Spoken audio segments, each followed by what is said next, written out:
World-famous Paul Broste Rock Museum in Parshall, North Dakota has been undergoing some amazing changes lately. I recently met with museum director Emily Halverson for a tour and inside look. Paul Broste was an area farmer, and it got to the point, he essentially retired from farming and moved to town to dedicate his time to building the museum, sharing his collection, and leaving his legacy behind with us. The collection that you'll see throughout the museum is his own, unless if it's otherwise stated, donated by. And like myself, he had a passion and love for rocks. On the outside of the building, you'll see, the museum is made of rocks, and they were brought in within a 20-mile radius of Parshall, just field rocks from, area fields. And it got to the point where farmers would just bring these rocks in, drop them off, and up they went. Paul would pick out a rock, his buddies would, hold it in place, and he would just sit there and study the building. And he'd drive back and he said, yes, let's put it up, or no, let's go with something else. So every rock was, placed with intention. They weren't just plastered up there. Entryway here is made of field rock as well. If you know anything of lapidary work, it takes a lot of hard work, time, and dedication. And he said, that's enough. So he went with the Mexican onyx tile. He had hired a crew and had laid throughout the rest of the museum. He was also an artist and a writer. And throughout the museum, you will see his original paintings, as well as his writings over here. This side of the building was his residential area.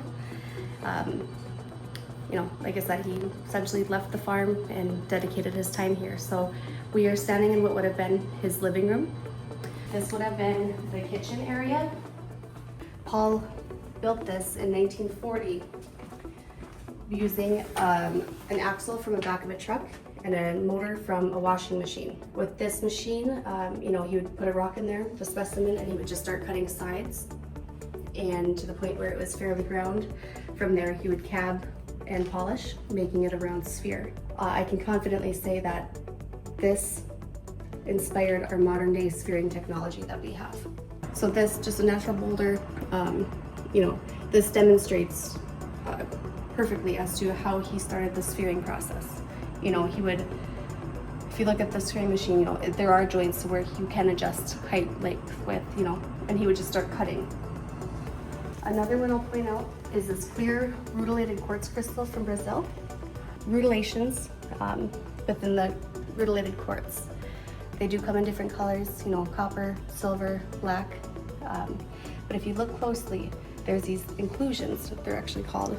There's these tiny little needle-like strands that go through the crystal.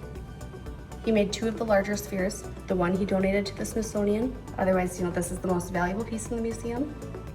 And it's absolutely a AAA grade quality.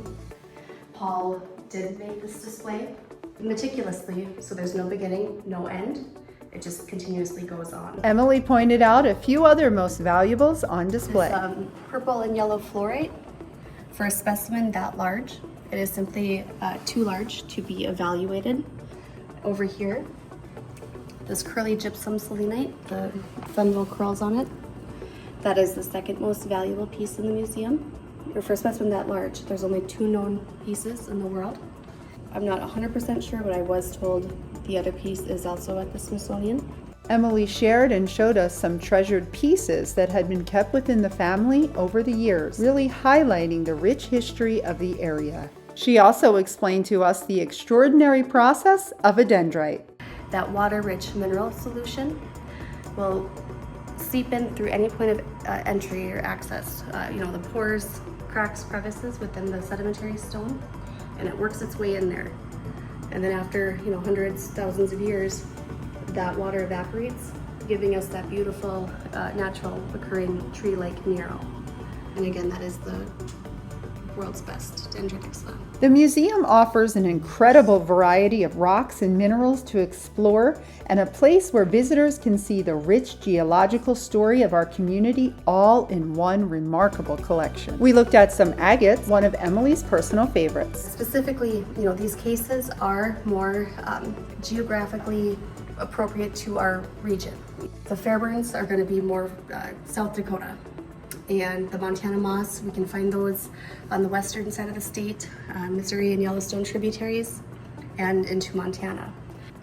When looking at it, you know, it has that kind of a potato peel or potato skin peel, but you cut it open, and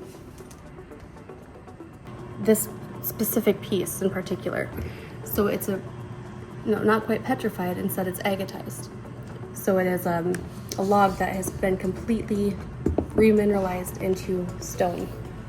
You'll even witness fossilized redwood trees, some of the oldest specimens preserved right here, along with unique geological treasures and rare exhibits.